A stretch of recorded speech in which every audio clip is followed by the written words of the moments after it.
Bonjour, je suis Geoffrey Tantillet, DA du groupe Vogue. Aujourd'hui dans cette masterclass, vous allez découvrir mon interprétation du French Bob avec Meiko via une technique de coupe sur cheveux secs. Je vais partager avec vous toutes mes astuces et mes conseils pour réaliser cette technique en salon dès demain. Pour réaliser cette coupe, vous aurez besoin d'un peigne de coupe, d'une paire de ciseaux et de sépare-mèches. Pour démarrer ma coupe, je vais appliquer un sérum sur les longueurs pour faciliter les techniques de coupe utilisées et apporter du confort à la cliente. Un conseil, travaillez toujours votre coupe à sec sur un cheveu propre et lavé de la veille ou du matin. Le sérum va apporter de la douceur à mes longueurs, lisser les cheveux aussi pour avoir une facilité au niveau de la coupe, mais rassurez-vous, après celle-ci, un shampoing sera réalisé. Ensuite, travaillez mes séparations. Pour démarrer la coupe, je vais diviser la tête en 4 zones de travail. Pour réaliser ces 4 zones de travail, nous allons utiliser des points situés sur le crâne. Première zone de travail, la frange. Temporaux, point de coupe. Ce point est situé au sommet de la tête. Deuxième zone, temporaux, pariétaux, zone vertex. Zone intermédiaire, côté et arrière. Et ensuite, nous aurons la nuque qui sera située des pointes-oreilles jusqu'au l'os occipital. Nous allons démarrer par la zone de nuque. Ce sera ma zone A, la première zone de travail, couper la base. Pour couper la base, je vais faire pencher la tête de la cliente vers l'avant pour avoir une ligne nette et propre. Je vais ensuite utiliser la technique du piquetage pour avoir plutôt une ligne douce et diffuse. J'utilise le peigne pour lisser la mèche avec les grandes dents. Et ensuite, dans le tombant naturel sans tension, je vais venir délimiter la longueur.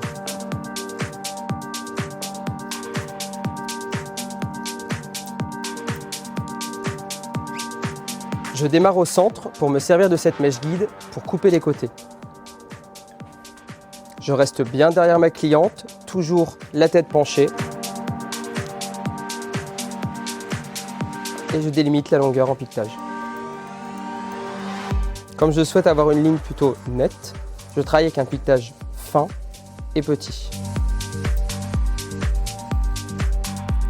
Coupant sur cheveux secs, je vérifierai toujours ma base sur cheveux mouillés.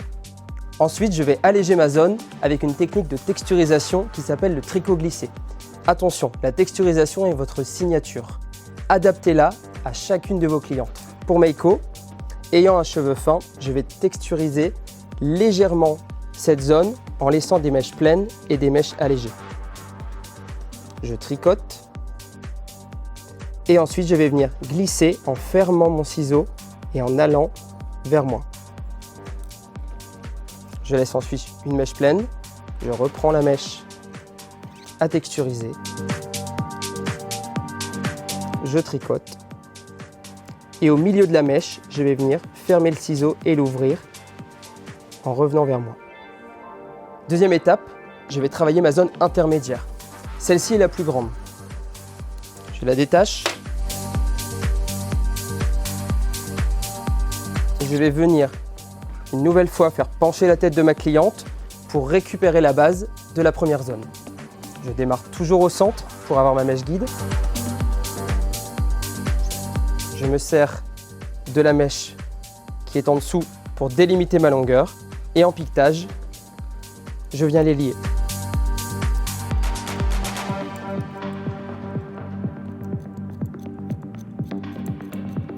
La zone arrière est terminée.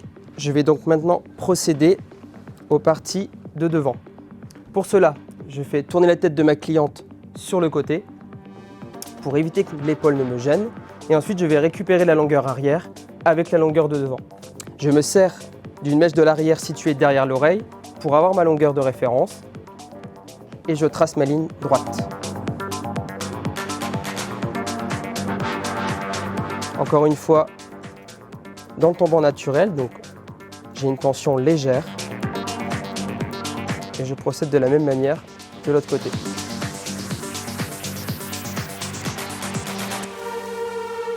Pour dégrader cette zone, je vais utiliser la technique du piquetage progressif. Nous allons prendre des sections fines pour éviter d'avoir des marques au niveau du ciseau. Et je vais démarrer du bas en délimitant une longueur. Attention, conservez de la matière pour votre base. Et je vais venir avec la pointe du ciseau piqueter tout en retirant la longueur qui se trouve jusque la pointe.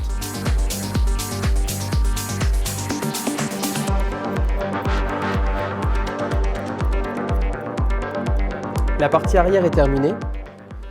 Nous allons donc travailler les parties avant. Comme nous pouvons le voir sur Meiko, ayant un cheveu fin, la densité est plutôt moyenne. Pour conserver de la matière, je vais tirer les mèches de l'avant derrière l'oreille et créer un raccord avec mes mèches de l'arrière. Et en deuxième sécurité, j'isole toujours 1 cm pour conserver la longueur au niveau de l'avant.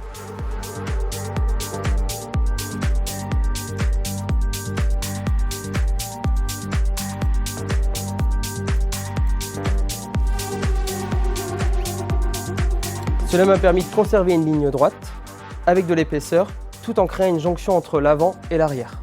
Je vais faire de même de l'autre côté. Je ramène derrière l'oreille, j'isole 1 cm pour conserver la longueur souhaitée et l'épaisseur et je viens créer ma jonction avec la partie arrière. J'aurai toujours une mèche guide qui me permettra d'avoir la même longueur partout.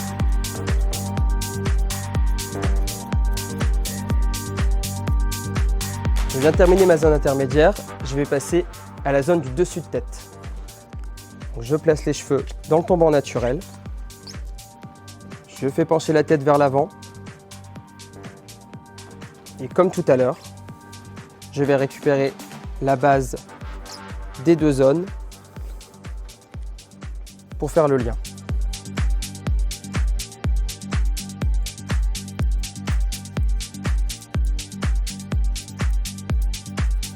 Je garde toujours un piquetage fin pour quand même garder une épaisseur au niveau de ma base tout en ayant un léger fondu.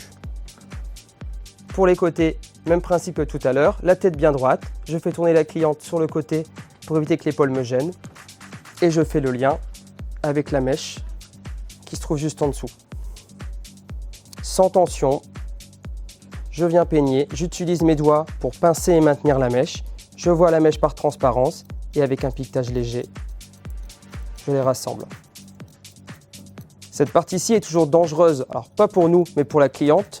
Bien la driver, vous êtes coiffeur, vous devez lui indiquer la marche à suivre, de bien avoir la tête tournée et toujours d'avoir le menton relevé. Plus la tête sera penchée, plus la base sera plus courte sur l'avant.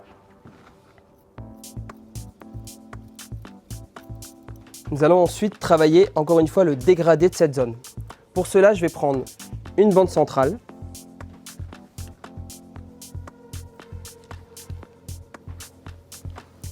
Je viens chercher une mèche de référence sur la zone précédente, qui sera mon guide. Une bonne tension, la pointe du ciseau, et ensuite on remonte vers le haut. Attention, gardez assez de longueur pour l'épi. On sait très bien qu'ici c'est une zone qui est fragile et qui a besoin de poids. Pour ensuite dégrader cette zone, je vais travailler en quartier en tournant autour de ce point-là. C'est-à-dire que j'aurai ma bande centrale ici, je vais me déplacer en tournant jusque l'avant.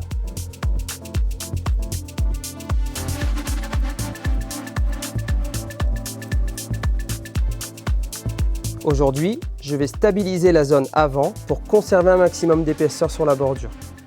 Et ensuite, j'avance en arrondissant.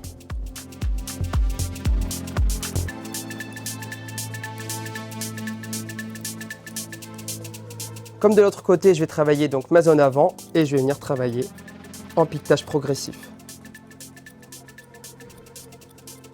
Dès que vous sentez que le cheveu devient plus épais, n'hésitez pas à travailler lentement. Pour terminer, je vais travailler mon triangle de frange. Je délimite ma longueur, donc la main touche le creux du nez. Je reviens en place et je vais pouvoir couper. Et je ne lâcherai pas la mèche tant que je n'ai pas coupé tous les cheveux qui sont à l'intérieur de la main.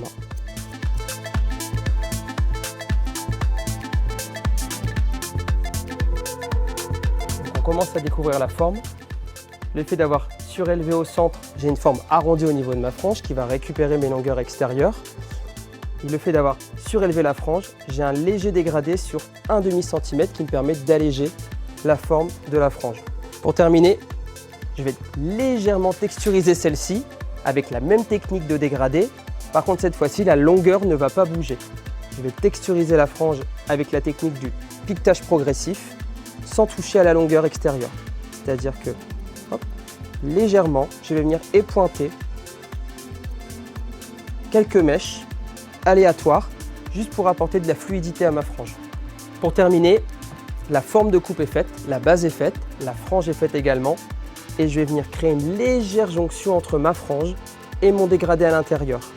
Donc j'ai ma frange ici, je rassemble tout au centre et avec la même technique, je vais venir créer,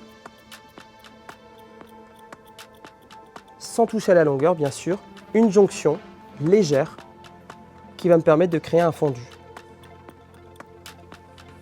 La coupe est terminée, on se retrouve après le shampoing pour le styling. Pour cette coupe, deux types de coiffage sont possibles. Un look plus sage avec une version plus lisse et ensuite une version souple plus déconstruite. Je vais démarrer par la version lisse. Je vais sécher mon cheveu naturellement pour garder une souplesse légère et ensuite je travaillerai la fibre avec le Steam Pod.